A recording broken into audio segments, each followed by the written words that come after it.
ماوەی چەند ڕۆژێکە نرخی دینار بەرامبەر دۆلار بەرزبوونەوەی بەرچاوی بەخۆیەوە بینیوە. شارەزایان هۆکارەکەی بۆ دۆخی سیاسی و هەڵبژاردن دەگەڕێنەوە، دەڵێن چاڕوان دەکرێت جارێکی دیکە دینار بەهای خۆی بەرامبەر بە دۆلار لەدەست بداتەوە.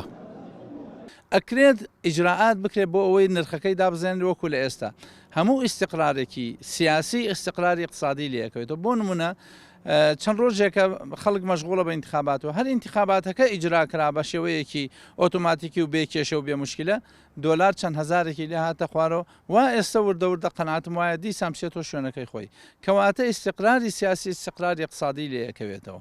بۆیە ناتوانین ئیستغنا بکەین لە یەک حاڵەتانە بێ ئەو دەوڵەتانەی چواردەورمان بتوانن بگەنە ئیتفاقەیەک لەگەڵ ئەمریکا کە پێویستیان بە دۆلار نەمێنێت، چونکە ئەوەی لە باسەکرێت لە ساڵی 2024 کە کاژ نامێنێ بە بڕای من خەتەرێکی زۆر گەورەیە بۆ سەر بەهای دینار.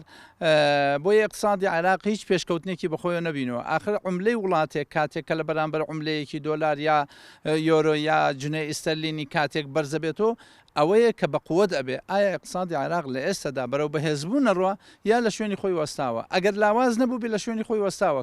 پێشبینی ئەوە کراوە لە دوای ساڵی نوێەوەی عێراق هێندێک ڕێکاری نوێ بگرێتە بەر بۆ مامەڵەکردن بە دینار.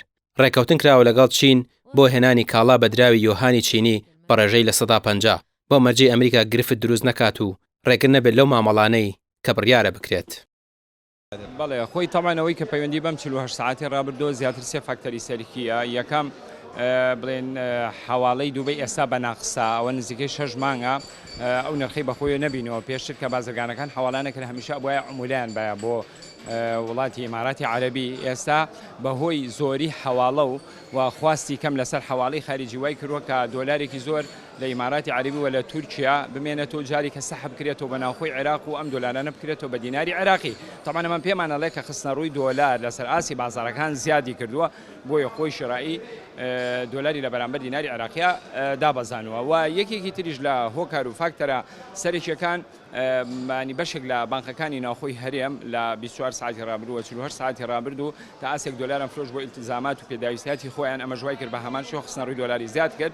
بەستنەوەی دیناری عێراقی بەسەلەی دراوەکانی ترەوە بە تایبەتی یۆنی چینی و دەرهەمی ئیماراتی ئەوروپی و ئەمانە ئەمەش ئەبێتە پاڵپشتێک بۆ دیناری عێراقی. تۆگەل لە ڕۆشنایی ئەم خاڵانەوە سەری ئەم واقعە بکەی پێمانەڵێ کە لە ساڵی داهاتووە بەهای دینار لە بەرامبەر دۆلارە بەقووە دەبێت بەهێزە بێ بەڕاستی.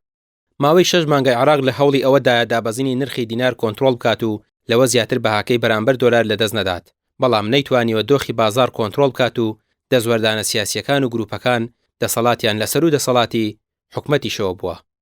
ڕامیا ڕوسمان، کەناڵی پەیام، سلێمانی.